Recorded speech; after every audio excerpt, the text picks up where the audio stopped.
Tavaliselt on juulikuu selline rahulik suvekuu ja sülearvutite müük ei ole sihuke väga suur.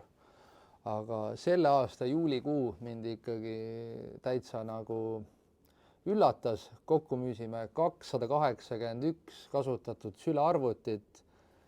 Kõige populaarsem sülearvuti oli Lenovo ThinkPad L14 generatsioon 1. Seda müüsime lausa 94 tükki ja neid on veel endiselt palju saadaval. Tasub minna üksit.ee ja vaadata järgi. Soodne, võimas ja arvan, et sobib laias laastus igaks tööks ja asjaajamiseks.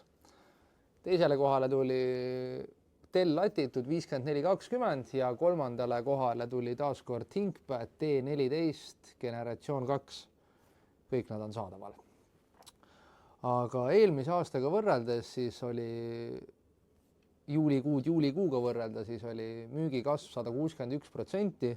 Seega suur aitäh kõigile, kes on üksit.ee-d nii-öelda oma arvuti valikus usaldanud ja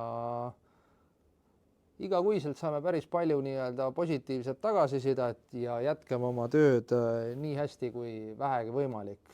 Seega, kui ka sina vajad korralikku kasutatud sülearvutit, siis mine üksit.ee või kui endal ei ole vaja, siis jaga seda videot ka sõbrale.